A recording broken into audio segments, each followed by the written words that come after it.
बिस्मिल्लाहिर्रहमानिर्रहीम। हमारा आज का टॉपिक है journal lab safety. Journal lab safety की जिम्मेदारी उस वक्त तक स्टार्ट होती है जैसे ही हम लैब में एंटर होते हैं, ये जानते हुए कि गैर मुतल्लका अफराद, फ्रेंड्स, बच्चे और एनिमल्स, इनका दाखिला लैब में मना है। अब ये लैब सेफ्टी किसकी जिम्मेदारी है? एवरीवन, हर वो शख्स जो इस लैब में काम कर रहे हैं वो इस लैब सेफ्टी के लिए ज़िम्मेदार है। लैब सेफ्टी में हाउस कीपिंग बहुत इम्पॉर्टेंट है। हाउस कीपिंग का मतलब है मैनेजमेंट ऑफ ऑर्डर्स, कि जो ऑर्डर्स दिए गए हैं उनको फॉलो किस तरह से किया जाएगा। इसमें 3 इम्पॉर्टेंट एस्पेक्ट्स है। पहली बात, adequate space and proper layout, कि मुनासिब जगह है और मुनासिब तरीके से उसे इस्तेमाल किया जा रहा हो। दूसरी बात, ओवरऑल सफाई हो और एंड ऑर्डरलीनेस के तरतीब से चीज़ों को रखा गया हो। थर्डली, कि तमाम मटेरियल जिनको आप इस्तेमाल कर रहे हैं उसे सही अंदाज में इस्तेमाल किया जाए और स्टोर किया जाए। लिहाजा गुड हाउस कीपिंग को प्रैक्टिस करते हुए अगर हम रोज़ाना की बेस पे, डेली बेसिस पे इसको अच्छे तरीके से फॉलो करेंगे तो हम अपने वर्क एरिया को इन्फेक्शन से बहुत हद तक बचा सकते हैं। अब हमारी लैब में कुछ सरफेसेस ऐसी होती हैं जिनको हम बार बार टच करते हैं, उनको हम कहते हैं high touch surfaces. For example, जिस तरह bench tops, equipment handles, equipment touch pads, basket, bin, trays, door handles हैं, ड्रॉर एंड कैबिनेट हैंगल्स हैं, माइक्रोपेपिक हैं, share tools, outside surface, chemical bottles और उनकी कैप्स, चेयर बैग्स और आर्म रेस्ट और हैंड टूल्स, ये सब हाई टच सरफेसेस हैं। अब इनकी सफाई के लिए हम जो प्रोसीजर इस्तेमाल करते हैं उसको हम डीकंटेमिनेशन कहते हैं। डीकंटेमिनेशन है रिमूवल या न्यूट्रलाइजेशन ऑफ टॉक्सिक एजेंट्स। किस तरीके से कि फिज़िकल या केमिकल मींस या तरीक़ों को इस्तेमाल करते हुए हम लिविंग ऑर्गेनिज्म को इनएक्टिवेट करते हैं, रिमूव करते हैं, ये डिस्ट्रॉय कर देते हैं। डीकंटेमिनेशन की एक पिरामिड है जिसमें सबसे बेसिक लेवल जो है वो क्लेanलीनेस या क्लीनिंग प्रोसीजर का है। क्लीनिंग प्रोसीजर का मतलब है कि ऑर्गेनिक मटेरियल जिस तरह डर्ट है या कोई भी इम्प्योरिटीज़ हैं लाइक ब्लड या फीसिस हैं, उनको पानी और डिटर्जेंट के यूज़ से साफ़ किया जाए। ये क्लीनिंग है, बेसिक लेवल। उससे ऊपर के लेवल को डिसइंफेक्शन कहते हैं, जिसमें हम फिज़िकल या केमिकल मीन यूज़ करके तमाम most of the micro organism को, लेकिन उनके स्पोर्स इसमें शामिल नहीं हैं, उनको किल करते हैं या मार देते हैं। हाईएस्ट लेवल जो है वो स्टेरलाइजेशन है, जिसमें almost all the micro organism उनके स्पोर समेत हम उसमें उसे हीट, स्टीम या प्रेशर के ज़रिए किल कर सकते हैं, ख़त्म कर सकते हैं। जब हम लैब में अपना क्लीनिंग का प्रोसीजर स्टार्ट करेंगे तो उसके कुछ स्टेप्स हैं। पहले नंबर पर हम ग्लव्स और अगर पॉसिबल हो तो सेफ्टी गॉगल्स पहने। बेंच टॉप पर फिक्स्ड इक्विपमेंट के अलावा जो लूज़ आइटम्स पड़े हुए हैं उन्हें समेट के एक तरफ रखें। उसके बाद नेक्स्ट 10% ब्लीच सोल्यूशन प्रिपेयर किया जाए।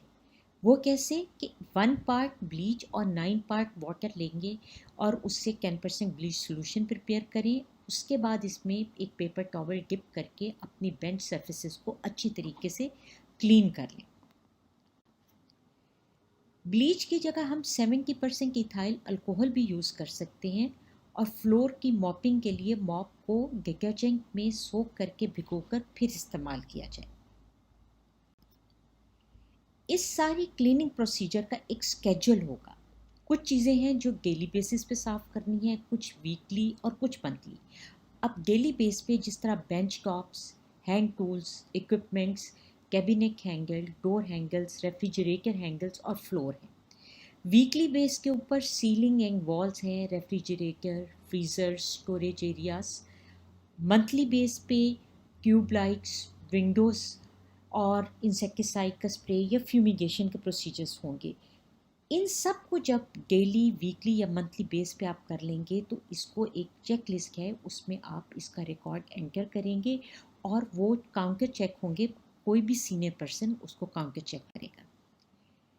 इस तमाम हाउसकीपिंग में बहुत ज़रूरी है कि इलेक्ट्रिकल सेफ्टी की तरफ तवज्जो दी जाए, क्योंकि उसमें हम एक्सटेंशन कॉर्ड्स को भी डील करते हैं, प्रॉपर ग्राउंडिंग ऑफ इक्विपमेंट्स को भी देखते हैं, हम ये भी ध्यान करते हैं कि इलेक्ट्रिकल सर्किट ओवरलोड ना हो रहे हों या गीली जगह पर कोई इलेक्ट्रिकल हैजर्ड्स ना हो। इसके साथ साथ वो सारे इंस्ट्रूमेंट्स जिनको शेयर करके यूज़ करते हैं उन्हें इस्तेमाल करने के बाद साफ़ करके फिर रखा जाए। General safety measures. अब जनरल सेफ्टी मेजर में सबसे पहला और इम्पॉर्टेंट एस्पेक्ट है पर्सनल प्रोटेक्टिव इक्विपमेंट का, जिसमें शामिल है lab coat, gloves, safety goggles, face mask और face shield. First of all, lab coat. Lab coat आपने अपनी लैब में during all the time working hours के दौरान आपने पहनना है, क्योंकि ये आपकी स्किन को और आपके कपड़ों को इंसिडेंटल कांटेक्ट और किसी भी केमिकल के छींटों से बचाते हैं। सेकंड इम्पॉर्टेंट बात कि इनको लैब कोट को हैंग करना है, आपने लैब में लिखा के जाना है। लैब से बाहर जाते वक्त आपने लैब कोट बाहर नहीं पहनना, क्योंकि इस तरह से इन्फेक्शंस फैलेगी। पाँव की हिफाजत के लिए बंद शूज़ का इस्तेमाल करना है। आइस प्रोटेक्शन के लिए अगर पॉसिबल हो तो सेफ्टी गॉगल्स पहनी जाएं, क्योंकि वो ड्रॉपलेट से, टूटे हुए शीशों के पीसेस से, माइनर जो केमिकल के स्प्लैशेस या छींटे होते हैं और पार्टिकल्स, उनसे आपकी आंखों को बचाते हैं। इम्पॉर्टेंट एस्पेक्ट फेस मास्क, जो कि मैंडेटरी है, कंपल्सरी है सबके लिए, इसलिए कि इससे एक तो इन्फेक्शन के फैलने के चांसेस कम हो जाते हैं, लाइफ सेविंग मेजर है। और मास्क को, फेस मास्क को पहनना इसलिए भी ज़रूरी है क्योंकि ये फिज़िकल डिस्टेंसिंग के लिए, आपको पुरहजूम सेटिंग्स या पुरहजूम इलाकों से बचने के लिए, क्लोज कॉन्टैक्ट से बचने के लिए, अच्छी वेंटिलेशन के लिए, स्नीज़ और कफ को कवर करने के लिए फेस मास्क का पहनना अशद ज़रूरी है।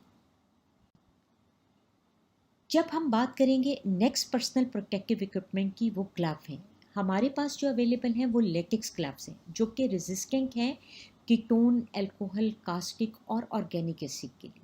इससे बेहतर क्वालिटी के हैं नाइट्राइल ग्लव्स कहलाते हैं, ये हमारे पास अवेलेबल नहीं हैं, लेकिन ये भी रेजिस्टेंट इसी तरह अल्कोहल, कास्टिक, ऑर्गेनिक एसिड और कीटोन्स के लिए होते हैं।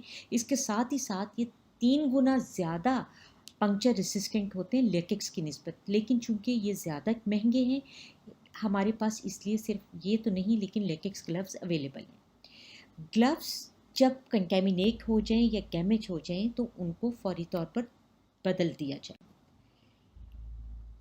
इस पर्सनल प्रोटेक्टिव इक्विपमेंट में इम्पॉर्टेंट बात यही है कि आपने एक तो अपने वर्किंग आवर्स के दौरान लैब कोट पहनना है, और लैब कोट पहन के आपने लैब से बाहर नहीं जाना।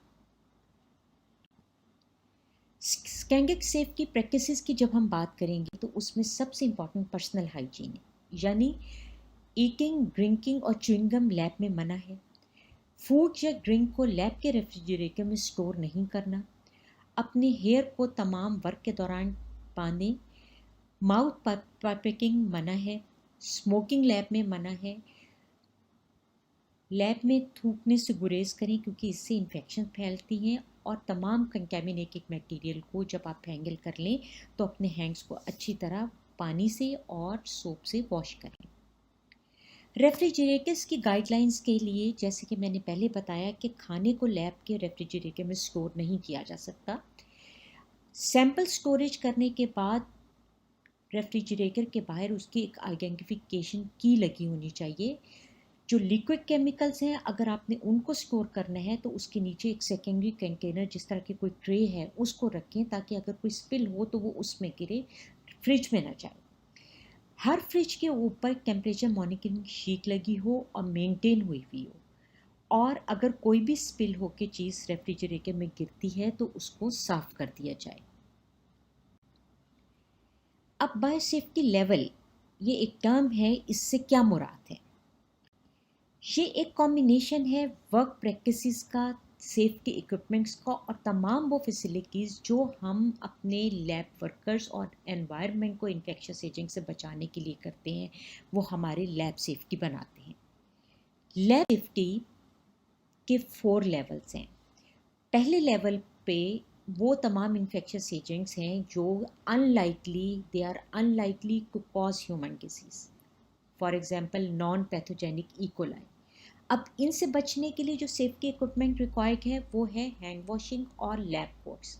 और प्रोसीजर ये है कि आप हैंड वॉश करें और लैब कोट को पहने बायोसेफ्टी लेवल का पहले की। सेकंड बायोसेफ्टी लेवल में तमाम वो माइक्रो ऑर्गेनिज्म हैं विच कैन कॉज ह्यूमन और एनिमल डिजीज़, लेकिन उनकी जो कैपेसिटी है डिजीज़ को फैलाने की बड़ी लिमिटेड सी होती है। मॉडरेट इंडिविजुअल रिस्क होता है और उनके लिए इफेक्टिव ट्रीटमेंट अवेलेबल है, जिस तरह आपके इकोलाई इन्फेक्शन है या इन्फ्लुएंजा वायरसेस हैं। इसके सेफ्टी इक्विपमेंट में autoclave, secondly HEPA filter, HEPA high efficiency particulate air filter class 1 या क्लास 2 बायोलॉजिकल सेफ्टी कैबिनेट का इस्तेमाल, और तीसरा पर्सनल प्रोटेक्टिव इक्विपमेंट। ये बायोलॉजिकल सेफ्टी कैबिनेट का हम नेक्स्ट स्लाइड में इसको देखेंगे। प्रोसीजर जो हमने अडॉप्ट करने इस लेवल के लिए वो है कि हम कैबिनेट को यूज़ करें, बायोलॉजिकल सेफ्टी कैबिनेट को, पर्सनल प्रोटेक्टिव इक्विपमेंट को इस्तेमाल करें और डिकंटेमिनेशन को फॉलो करें।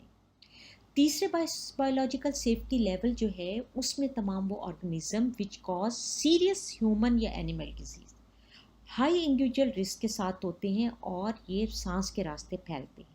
एग्जाम्पल है माइक्रोबैक्टीरियम ट्यूबरकुलोसिस और HIV वायरस।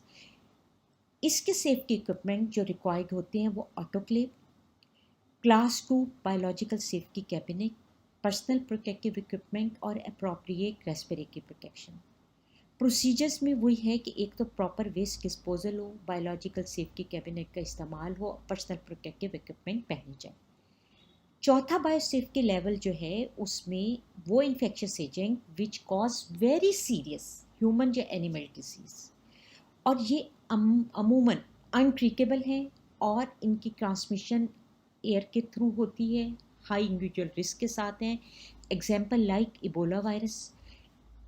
सेफ्टी इक्विपमेंट में क्लास 3 बायोलॉजिकल सेफ्टी कैबिनेट और positive pressure ventilated suits. Positive pressure ventilated suits एक एनक्लोज सूट्स होते हैं जिसके अंदर फिल्टर्ड एयर होती है और अंदर जो एयर प्रेशर है वो बाहर के एनवायरनमेंट से ज़्यादा होता है, ताकि अगर वो पंक्चर हो जाए तो बाहर की एयर जो है वो सक इन नहीं हो सके और इन्फेक्शन स्प्रेड ना हो सके। इसके प्रोसीजर के लिए स्टरलाइजेशन या डिकंटेमिनेशन के प्रोसीजर्स को फॉलो करना चाहिए।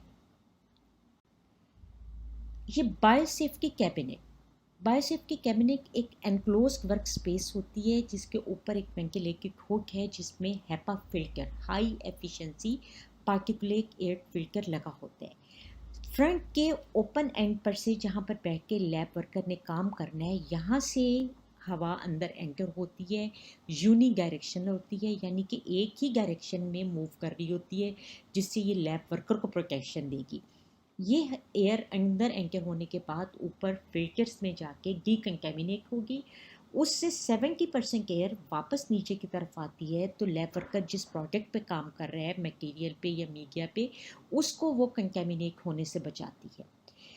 बाकी की जो रिमेनिंग एयर है वो फिल्टर होने के बाद एनवायरनमेंट में जाती है, तो फिर वो एनवायरनमेंट को बचाती है, प्रोटेक्ट करती है। सो डिपेंडिंग के बेसिक पर्पस जो बायोसेफ्टी कैबिनेट का है वो ये है कि ये लैब वर्कर को, प्रोडक्ट को और एनवायरनमेंट को प्रोटेक्शन दे। अब ये बायोसेफ्टी कैबिनेट किस तरह काम करते हैं और किस किस चीज़ को प्रोटेक्शन देते हैं, उस हिसाब से ये बायोसेफ्टी कैबिनेट्स की 3 क्लासेस हैं। क्लास 1 जो है वो बायोसेफ्टी लेवल 1, 2 और 3 के लिए यूज़ की जा सकती है और ये पर्सनल और एनवायरमेंटल प्रोटेक्शन देती है, क्योंकि इसमें अनरीसर्कुलेटेड एयर का इस्तेमाल होता है, ये प्रोडक्ट को प्रोटेक्शन नहीं देती है। Class 2 biosafety cabinet 1, 2, 3 biosafety level के लिए इस्तेमाल हो सकती है और ये तीनों चीज़ों को, प्रोडक्ट को, पर्सन को, एनवायरनमेंट को, तीनों को प्रोटेक्शन देती है। क्लास 3 जो है वो बायोसेफ्टी लेवल 4 के लिए यूज़ होती है और ये प्रोडक्ट, पर्सन और एनवायरनमेंट तीनों को थ्रू कंप्लीट आइसोलेशन प्रोटेक्शन देती है। वो इस तरह कि ये कैबिनेट टोटली एनक्लोज्ड होती है, लीक टाइट बट वेंटिलेटेड होती है। इसके साथ अटैच्ड रबर ग्लव्स होते हैं। इसमें जो लैब पर्सन है उसका डायरेक्ट कांटेक्ट अपने प्रोडक्ट के साथ नहीं होता। इसके अंदर जो है एक ट्रांसफॉर्म चैम्बर होता है जो कि तमाम काम करने के बाद मटेरियल को स्टीराइल कर देता है, और इसको इसीलिए ग्लव बॉक्स भी कहा जाता है। अब जैसे जैसे बायोसेफ्टी लेवल बढ़ता है, 1 2 3 4 की तरफ जाता है, हमारे हाई रिस्क माइक्रो ऑर्गेनिज्म के साथ इंटरेक्शन बढ़ता जाता है। इसलिए बहुत सख्त ज़रूरी है कि हर बायोसेफ्टी लेवल के दिन के मुताबिक उसके मुताबिक माइक्रोबायोलॉजिकल प्रोसेसेस को फॉलो किया जा सके, ताकि हम अपने वर्क एरिया को इन्फेक्शन फ्री बना सकें। अब हम जब बात करते हैं लेबोरेटरी हैज़र्ड्स की या लैब के ख़तरात की, तो ये फिज़िकल भी हो सकते हैं, केमिकल, बायोलॉजिकल या इलेक्ट्रिकल हो सकते हैं। सबसे पहले फिज़िकल हैज़र्ड्स हैं। फिज़िकल हैज़र्ड्स किन वजूहात से हो सकते हैं? ये नॉइज़ की वजह से, प्रोजेक्टाइल मूवमेंट्स हैं, आपकी हीटिंग इक्विपमेंट्स या डिवाइसेस हैं, स्लिपिंग की वजह से, मूविंग मशीनरी के एक्सीडेंट की वजह से फिज़िकल ख़तरात हो सकते हैं। इनके बचाव की ज़रूरत के लिए जो चीज़ हमें फॉलो करनी है, एक तो गुड हाउसकीपिंग, दूसरा हमें proper procedure lifting, pulling, pushing, repetitive movements का और मुख्तलिफ इक्विपमेंट्स को हैंडल करने के SOPs का पता हो और हम उनको फॉलो करें। इस तरीके से अगर हम गुड हाउसकीपिंग को प्रैक्टिस करेंगे तो हम स्लिप, स्ट्रिप्स और फॉल से लैब में बच सकते हैं। इमरजेंसी की सूरत में अगर कोई चोट लग जाती है तो आपने फर्स्ट एड, आपने हेल्प लेनी है हेल्थ प्रोफेशनल्स से। नेक्स्ट आ जाते हैं केमिकल हैज़र्ड्स। अब केमिकल्स तमाम वो मटेरियल्स हैं जो एक इंडिविजुअल को नुकसान पहुंचाते हैं, और उनका एक्सपोजर का रूट है कि वो नाक के रास्ते, मुंह के रास्ते और स्किन के थ्रू वो आपके लिए नुकसानदेह हो सकते हैं। अब ये केमिकल नुकसानदेह होते हैं क्योंकि उनमें से कुछ रिएक्टिव हैं, कुछ टॉक्सिन्स हैं, कुछ क्रोसिव हैं या कुछ फ्लेमेबल हैं। जब आप किसी केमिकल को डील करते हैं, केमिकल कंटेनर को, तो उसके ऊपर मैन्युफैक्चरर की तरफ से एक लेबल लगा हुआ होता है। वो लेबल बताते हैं उसका नेम, केमिकल का name, address, emergency phone number manufacturer का, फिज़िकल और हेल्थ हैज़र्ड्स के बारे में, एहतियाती तदाबीर के बारे में, फर्स्ट एड इंस्ट्रक्शंस और इस केमिकल को सही तरीके से हैंडल करने और स्टोर करने के तमाम तर इंस्ट्रक्शंस इसमें दी हुई होती हैं। इसको इंस्ट्रक्शंस को पढ़ना बहुत ज़रूरी है। इसके साथ ही साथ इनके ऊपर कुछ सिंबल्स बने होते हैं जिनका जानना बहुत ज़रूरी है। ये पहला सिंबल है, इसका मतलब है कि do not breathe vapours. Secondly, इस सिंबल के साथ अगर कोई केमिकल है, इसका मतलब है कि इसे अच्छी हवादार जगह पर इस्तेमाल करें। थर्ड वन का मतलब है कि इस कंटेनर को इस्तेमाल करने के बाद आप क्लोज करके बंद करके रखें। नेक्स्ट वन का मतलब है कि स्किन कांटेक्ट से बचाएं। और लास्ट वन है कि जब आप इसे हैंडल कर लें तो अपने हाथ को अच्छी तरह से पानी और सोप से वॉश कर लें। इसके साथ कुछ यूनिवर्सल सेफ्टी सिंबल्स हैं। ये छोटी सी ट्राइंगल है जिसमें साइन ऑफ एक्सक्लेमेशन है, ये यूनिवर्सल सेफ्टी सिंबल है। जब ये डेंजर के साथ आता है तो इसका मतलब है कि अगर ये वो हैज़ार्डस सिचुएशन है, अगर आप इसे अवॉइड नहीं करेंगे तो वो रिजल्ट इन डेथ और सीरियस इंजरी। और जब वार्निंग के साथ आए तो इसका मतलब है कि अगर इस हैज़ार्डस सिचुएशन को आप अवॉइड नहीं करेंगे तो एक कुड रिजल्टिंग डेथ और सीरियस इंजरी। वुड का मतलब है सर्टेनिटी या श्योरिटी कि यकीनन अगर आप इस्तेमाल नहीं करेंगे, अगर इसको अवॉइड नहीं करेंगे तो डेथ या सीरियस इंजरी हो सकती है, जो कि डेंजर के साथ लिखा हुआ है। और जहाँ वार्निंग के साथ कुड लिखा हुआ है, कुड का मतलब होता है कि पॉसिबिलिटी है, चांसेस है कि अगर आप इसे अवॉइड नहीं करते तो डेथ या सीरियस इंजरी हो सकती है।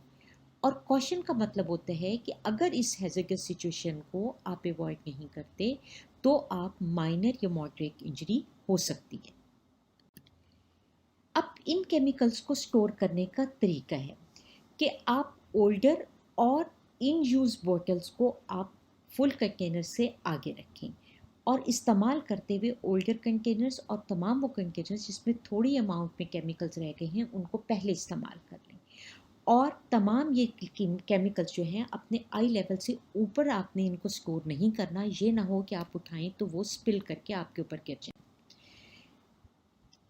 नेक्स्ट हैज़र्ड जो हैं वो बायोलॉजिकल हैज़र्ड्स हैं। बायोलॉजिकल हैज़र्ड्स उन मटेरियल की वजह से होते हैं जिनको हम बायोकेमिकल मटेरियल कहते हैं। ये वो तमाम मटेरियल हैं जो कि नुकसान पहुंचा सकते हैं ह्यूमन, एनिमल्स या प्लांट्स को, जिस तरह ह्यूमन वेस्ट प्रोडक्ट्स हैं, बैक्टीरिया, वायरस, फंगाई, और ये एरोसोल और ड्रॉपलेट्स के थ्रू जो है ये फैलते हैं। इनकी प्रिवेंशन के लिए बायोसेफ्टी कैबिनेट्स का इस्तेमाल बहुत ज़रूरी है कि आप उनको बायोसेफ्टी लेवल 3 या बायोसेफ्टी लेवल 2 के माइक्रो ऑर्गेनिज्म के लिए जब डील करें तो इन कैबिनेट्स का इस्तेमाल करें। आइडियल ट्रीटमेंट बायोलॉजिकल वेस्ट के लिए ऑटोक्लेविंग है। ऑटोक्लेविंग किसी भी कंटेनर की जब करें तो इस हद तक होनी चाहिए कि इसका कोई भी पोर्शन अनट्रीटेड न रह जाए। ऑटोक्लेविंग से होता ये है कि ये हमारे इंस्ट्रूमेंट्स, इक्विपमेंट को स्टीराइल कर देते हैं, तमाम ऑर्गेनिज्म को हीट और प्रेशराइज स्टीम के इस्तेमाल से उनको मार देते हैं, ये किल कर देते हैं। ऑटोक्लेव इस्तेमाल होता है अमूमन ग्लासवेयर के लिए, इंस्ट्रूमेंट्स, मीडिया, सोल्यूशन और बायोहैज़र्डस वेस्ट के लिए। इसके साथ ऑटोक्लेविंग के यूज़ के साथ जो ख़तरात एसोसिएटेड हैं वो हैं हीट, स्टीम और प्रेशर की वजह से। ऑटोक्लेविंग जब भी वेस्ट की जाएगी तो एक रिटन लॉग मेंटेन होनी चाहिए जिसमें ऑपरेटर का नाम, अप्रॉक्सीमेट वेट, वॉल्यूम उस वेस्ट का जो आप ऑटोक्लेव कर रहे हैं वो, और टेम्परेचर ऑफ द मटेरियल लिखा जाएगा। तमाम वो मटेरियल जो ऑटोक्लेव नहीं हो सकते उनको एनवायरमेंटल हेल्थ और सेफ्टी के ज़रिए डिस्पोज ऑफ किया जाएगा। बायोहैज़र्ड शार्प, ये जो कंटेनर है ये कमर्शली अवेलेबल होता है, ये हमारे पास तो नहीं है लेकिन आइडियली यही होता है इस्तेमाल। ये पंक्चर रेसिस्टेंट भी है, लीक प्रूफ है और इसके ऊपर बायोहैज़र्ड का सिंबल लगा हुआ है। बायोहैज़र्ड शार्प को इसमें डिस्कार्ड किया जाता है। इससे बचाव के लिए इन हैज़र्ड से ज़रूरी है कि आप पर्सनल प्रोटेक्टिव इक्विपमेंट जो अप्रोप्रिएट है उनका इस्तेमाल किया जाए, बायोलॉजिकल एजेंट को सही तरीके से रखा जाए, तमाम बायोहैज़र्ड या बायोलॉजिकल वेस्ट को या हैज़र्ड्स को उनके यूज़, उनके हैंडलिंग, स्टोरेज और ट्रांसपोर्ट को सही एसओपीज़ के साथ उनको हैंडल किया जाए। और लास्टली ये है कि आप अपने गुड हाउसकीपिंग को प्रैक्टिस करते हुए अपने वर्क सर्फेसिस को प्रॉपरली डिसइंफेक्ट कर लें। एमरजेंसी कंडीशन, इसमें तमाम एमरजेंसी एक्ट डिपेंड करते हैं कि किस किस्म की सिचुएशन है। फॉर एग्ज़ाम्पल कि आपने दूसरों को इन्फॉर्म करना है, उस एरिया को आइसोलेट करना है, एवैक्यूएट करवा देना है, आपने असिस्टेंस या हेल्प लेनी है किसी से, या आपने स्प्रेड ऑफ कंटेमिनेशन को रोकना है या उस एरिया को डीकंटेमिनेट करना है। ये एक्शन उस वक्त की सिचुएशन के मुताबिक होगा, और अगर कोई इंजरी हो गई है तो आपने फर्स्ट एड हेल्प जो है हेल्थ प्रोफेशनल से लेनी है। इलेक्ट्रिकल हैज़र्ड्स जो कि इनमें से किसी वजह से हो सकते हैं कि कोई फायर हो गया है और शॉर्ट सर्किटिंग हो गई है, इक्विपमेंट प्रॉपर काम नहीं कर रहा है, एक्सटेंशन वायर्स को प्रॉपरली इस्तेमाल नहीं किया गया या इलेक्ट्रिकल शॉक लग गया है। इनके सेफ्टी मेजर्स ये हैं कि एक तो प्लग्स, कॉर्ड्स और इक्विपमेंट बहुत अच्छी कंडीशन में हो। आप देखें कि कोई भी रॉ कॉर्ड्स जो हैं वायर ब्रेक तो नहीं हुई, क्रैक तो नहीं हुई या बेयर इंसुलेशन तो नहीं, और जहां मरम्मत की रिपेयर की ज़रूरत है वह इमीडिएटली रिपेयर करवा ली जाए। एक्सटेंशन कॉर्ड्स को टेम्परेरी तौर पर यूज़ किया जाए, उनको कैस्केड ना बनाया जाए, ये नहीं कि एक में दूसरी और दूसरी में अगली आप लगा के इस तरह उनको इस्तेमाल नहीं करना। इलेक्ट्रिकल पावर पैनल्स को ब्लॉक ना करें, मिसिंग ब्रेकर्स के बारे में बिल्डिंग कोऑर्डिनेटर को इन्फॉर्म करें, और इमरजेंसी कट ऑफ स्विचेस और ब्रेकर्स को लेबल होना अजहद ज़रूरी है। ऑक्सीडाइज़र ये फ्लेमेबल केमिकल्स को पावर पैनल्स के करीब या किसी भी इग्निशन सोर्स के करीब नहीं रखना है। इलेक्ट्रिकल डिवाइसेस को सिंक या किसी भी वाटर सोर्स के करीब जब यूज़ करें तो बहुत एहतियात ज़रूरी है। बचाव के लिए ज़रूरी है कि तमाम वो पावर आउटलेट्स जहाँ पर गीले होने का खदशा हो, उनके साथ ग्राउंड फॉल्ट सर्किट इंटरप्टर इस्तेमाल किए जाएँ। फ्लेक्सिबल एक्सटेंशन कॉर्ड्स को अच्छी हालत में रखा जाए और उनको परमानेंट वायरिंग का सब्स्टिट्यूट ना समझा जाए। इमरजेंसी कंडीशन में अगर किसी को भी इलेक्ट्रिकल शॉक लगता है तो आपने उस शख्स को टच नहीं करना।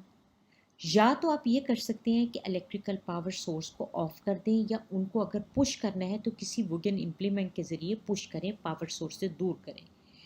In case of emergency first aid help लें, और अगर कोई स्मॉल इलेक्ट्रिकल फायर हो गई है तो फायर एक्सटिंग्विशर का यूज़ किया जा सकता है। इस तमाम प्रोसीजर के बाद जब हम आपको चीज़ें प्रोवाइड कर देंगे तो चेक लिस्ट एक हैं जो डिस्प्ले की जाएंगी तमाम सेक्शंस में, जिसमें वही तमाम क्लीनिंग स्केड्यूल को फॉलो किया जाएगा कि डेली, वीकली और मंथली बेस पे। डेली बेस पे जो चीज़ें डेट वाइज जो जो चीज़ आप क्लीन जिनकी ड्यूटी है वो करते जाएंगे, उसे टिक मार्क करते जाएंगे, और उसके बाद अपने साइन करेंगे, और काउंटर साइन जो है कोई भी सीनियर पर्सन करेगा। ये शीट जो है ये मॉर्निंग शिफ्ट के लिए है। ये वाली जो शीट है ये इवनिंग और नाइट शिफ्ट में होंगी, जिसमें सिर्फ डेली बेसिस पे जो इक्विपमेंट या जो भी आइटम साफ़ होंगे उनको वो साफ़ करेंगे जिनकी ड्यूटी है, और साफ़ करने के बाद टिक का निशान लगाएंगे और अपने साइन कर देंगे। ये इक्विपमेंट मेंटेनेंस शीट है, ये हर इक्विपमेंट के साथ लगाई जाएगी, जिसमें डेली बेसिस के ऊपर उसकी जो ऑपरेटर हैं वो उसको क्लीनिंग करने के बाद, उसका बैलेंस चेक करने के बाद साइन करेंगे, और काउंटर साइन एक सीनियर पर्सन करेगा। इसी तरह वीकली मेंटेनेंस पे ओवरऑल इनकी मेंटेनेंस आएगी और नीचे सिग्नेचर होंगे। ये चेकलिस्ट है पर्सनल प्रोटेक्टिव इक्विपमेंट की। इसमें 5 आइटम्स शामिल हैं। आप में से हर शख्स की चेकिंग होगी एटलीस्ट 3 आइटम्स के लिए, कि लैब कोट है, लैब कोट, और उसके बाद फेस मास्क है, और ग्लव्स हैं। ये पहनने कंपलसरी हैं। इन तमाम चीज़ों के बाद जब हम क्लेanलीनेस के प्रोसीजर्स को वीकली, डेली, मंथली बेस पे हम फॉलो कर रहे हैं, तो अब माइक्रोबायोलॉजी डिपार्टमेंट वाले ये चेक करेंगे कि हमारी वर्किंग सर्फेसिस और हमारी एनवायरनमेंट में वायरल लोड, बैक्टीरियल लोड या इन्फेक्शन का लेवल क्या है, किस हद तक हमारी क्लीनलीनेस प्रॉपर तरीके से की जा रही है। उसके लिए वो रैंडमली स्वैब सैंपल्स लेंगे, बेंच सर्फेसिस से भी और टेबल से भी, और उसमें टोटल वाइबल काउंट चेक करेंगे। इसी तरह प्लेट एक्सपोजर मेथड से वो ब्लैक एगर प्लेट को लैब में चारों कॉर्नर्स में फ्लोर से 2 मीटर्स हाइट पर उनको 2 आवर्स के लिए ओपन करके रखते हैं, जिससे आपकी एनवायरनमेंट का जो है टोटल वाइबल काउंट पता चल जाता है, और इसके रिजल्ट को रिकॉर्ड कर लिया जाएगा bacterial load count record sheet में। हमारे आज के पूरे इस लैब सेफ्टी मेजरमेंट को नॉलेज गेन करने के बाद बेसिक जो हमारा गोल है वो ये है कि सेफ्टी जो है इज़ अवर की प्रायोरिटी, कि लैब सेफ्टी मेजर्स को फॉलो करके हम ना सिर्फ हम अपनी फैमिली की, अपनी सराउंडिंग को प्रोटेक्शन दे रहे होते हैं। इनके SOPs को फॉलो करना असहद ज़रूरी है। Thank you very much.